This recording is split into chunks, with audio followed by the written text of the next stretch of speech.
While the Sutton Hoo burial was excavated in 1938, the items which were found were catalogued and identified. One of these items was recognised as a musical instrument. At first, it was interpreted as a Gaelic harp, but in 1970, it was reinterpreted to be an unusual form of lyre, a type of musical instrument previously unknown in archaeology and music history. Lyres like it were eventually found in other high-status Anglo-Saxon burials, at Taplow and at Prittlewell. Several other examples were found as well, in England but also on the continent. The most notable example was found at Trossingen in Germany. It is by far the best preserved example of this class of musical instrument. This type of lyre is characterised by its long, shallow and broadly rectangular shape, with a hollow sound box and two hollow arms, which are made from a singular piece of wood, with a crossbar at the top connecting the arms. Connected to the crossbar and running down the cavity left by the two arms, there were a number of strings leading down to the sound box.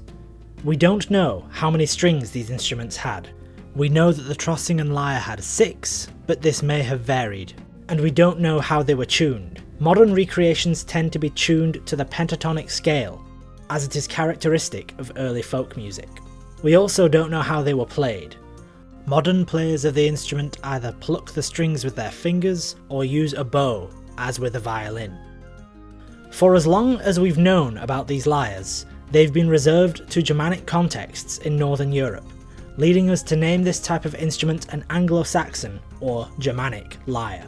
This is probably the type of musical instrument which was played along with the performance of poems like Beowulf, which would mean that in Old English, this was referred to as a harp.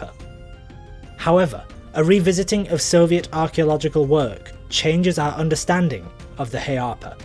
An excavation performed in 1973 in modern Kazakhstan had found several unidentified wooden objects which had been interpreted in 2019 as a type of Kazakh musical instrument named a kosaz, but a December 2021 reinterpretation by Guillaume and Koltveit has led us to see this instead as an example of the Germanic lyre.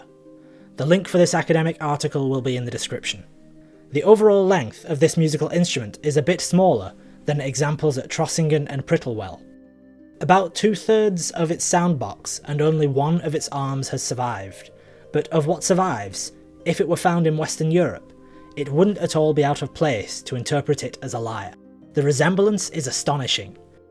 They are almost certainly different types of the same musical instrument.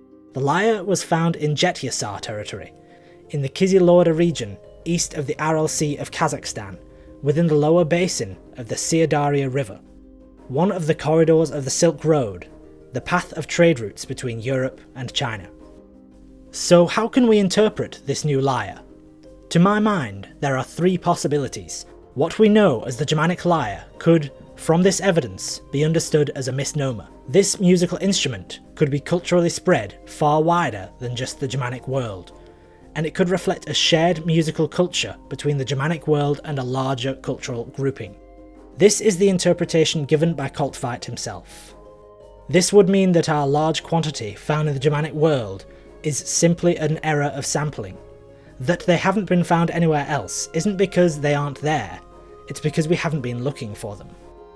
Another possibility, less likely, is that the lyre was traded along the Silk Road from the Germanic world. Where an object is found, it doesn't mean that it has to exist solely within the context of its culture. This could have been traded along the Silk Road as an exotic instrument from a distant land. Thirdly, there is the possibility that this is a Germanic individual's lyre from a man or community who lived this far away. The lyre dates from around the migration period, when Germanic people began to spread into the Roman Empire. There is, as far as I'm aware, no other evidence of Germanic people living this far away, but it's interesting to consider. Whatever this lyre being found in this context means, it alters our ideas about cultural exchange between Europe and its East. That this was excavated in 1973, and only interpreted as a Germanic lyre in 2021, reminds us of how far we have to go in terms of understanding Europe as part of a whole, and reminds us of cultural and geographical fluidity in the early Middle Ages. Thanks for watching. I don't usually make videos covering archaeological and historical breakthroughs, so if you enjoyed this, please let me know by liking, commenting and subscribing. I'm working on a few large projects at the moment.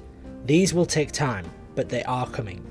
On the left is a video about one of the most important medieval coins ever found, and on the right is a video about how Polynesian navigators used the stars to find islands thousands of miles away. Again, thank you for watching.